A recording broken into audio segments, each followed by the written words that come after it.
Who slammed the door? I did. Rebecca, a third grader from SIS. I was mad at my mom. In our school, 2nd to 5th graders are elected to be in Stuco. In order to be in Stuco, you have to write a speech that shows why you are the right person to be in Stuco. Then, your classmates will choose 3 people, and they will be interviewed by the principal.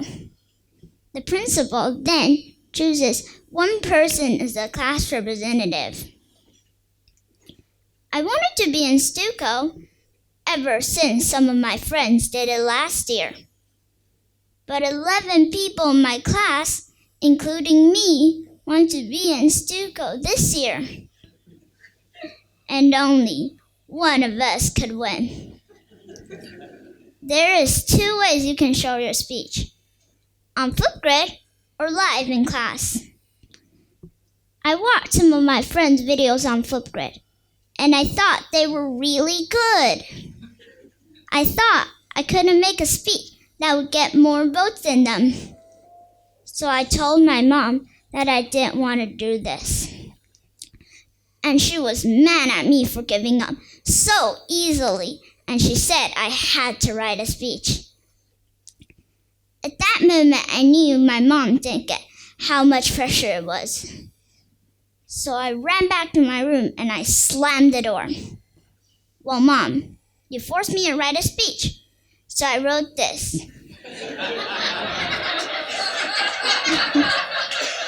Dear everyone, I didn't want to do this. I got forced by my mother. Bye-bye, Rebecca. I ran back to her room to give her the speech.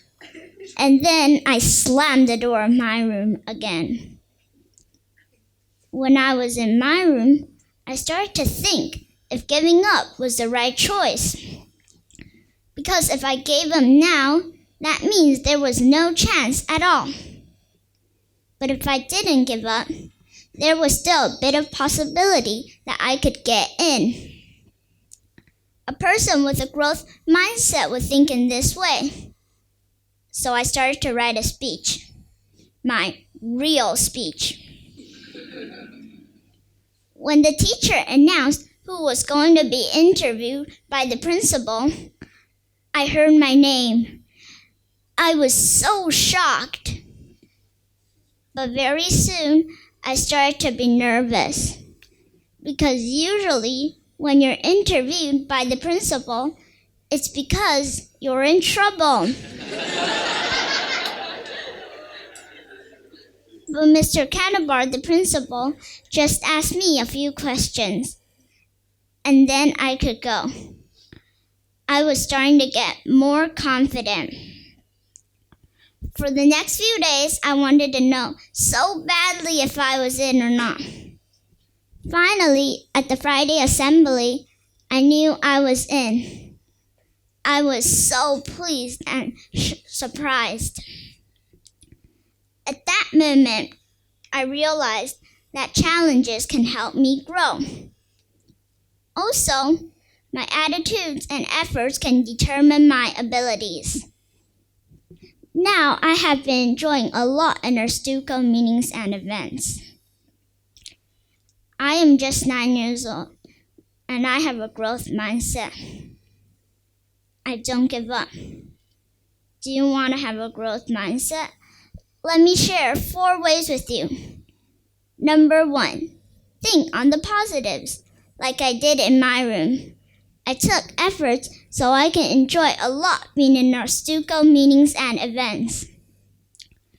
Number 2, when you're upset or mad, think of a way to calm your mind. For example, reading a book, listening to music, or taking a walk. Number 3, I suggest you to make a pros and cons list. Like my example, giving up means no chance at all. Lastly, you can ask for help from your friends.